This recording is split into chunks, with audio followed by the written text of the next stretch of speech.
How are you fuckers doing tonight? It's your boy Alex the Kid Seymour here, and this is going to be a life update, um, as well as just 7 months on testosterone update. So,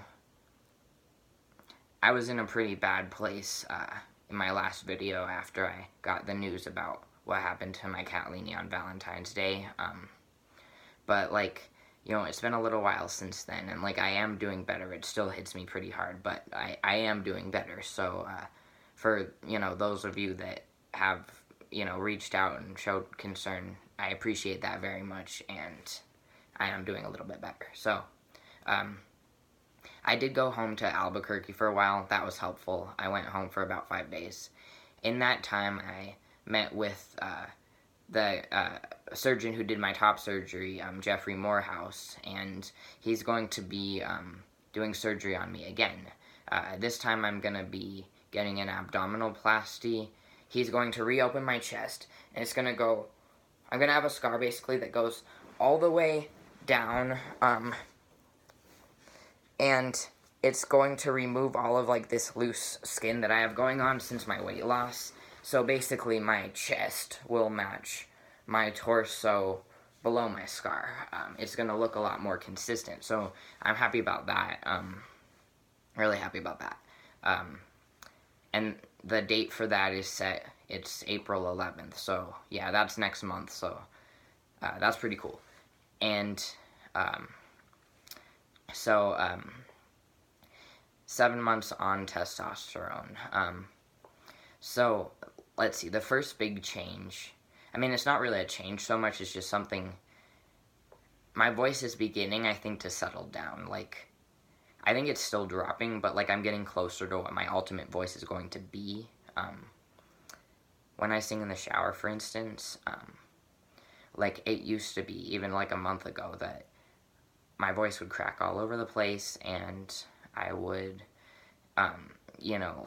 just not sound really good, but I'm starting to, like, I guess, sound better. My voice doesn't crack as much, so, like, that's a cool thing. It still does crack, and I do think, like, it definitely has more settling to do, but, it's cool because, singing is something that I do enjoy doing. I do it as part of my stand-up sometimes, and other things, and it's, I would like to, do it again confidently, more confidently than I ever did before, because, like, once my voice is settled, I know I'm going to like it more than any voice I ever had before. So, the other thing about the testosterone, and this has to do with what happened to Leanie again, so it kind of hit me harder than almost anything that's happened.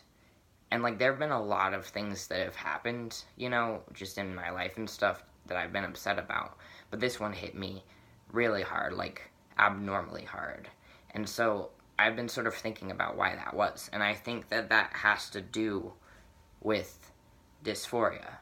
Specifically, like, my dysphoria having been, relieved by my testosterone, by my top surgery, by my legal name change in general.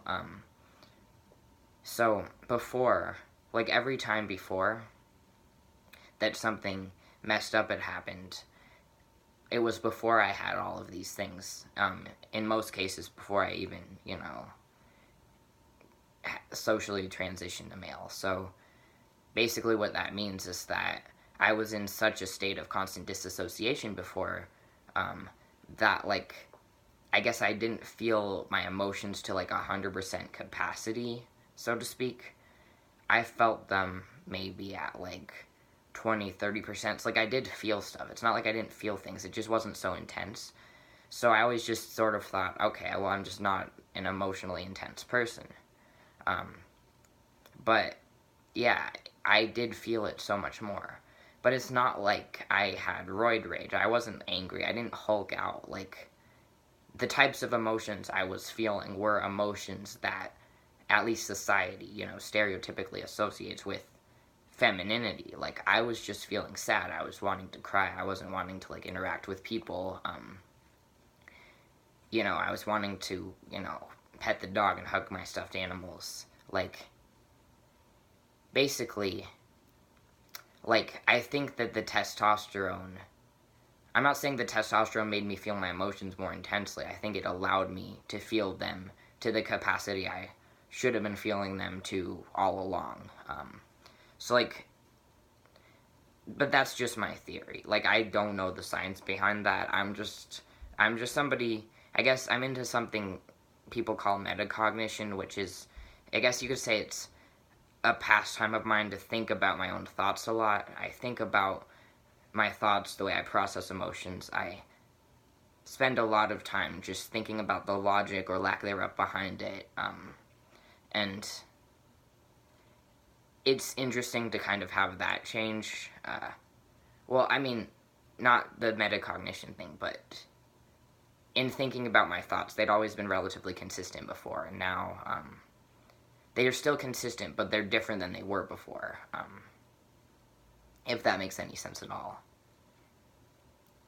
Basically, my brain is just more pure to do what it's actually supposed to do right now. It's more free to do what it's supposed to do because my body is more free to allow it to do so. But yeah, so that's where I'm at right now. The next few videos I'll be posting are gonna be some like pretty. You're gonna like them. They're cool. I got a collaborator that you're gonna like, friend of mine. But yeah, so I've got some stuff coming up, and so be sure to hit subscribe to make sure that you see it. But for now, good night, fuckers.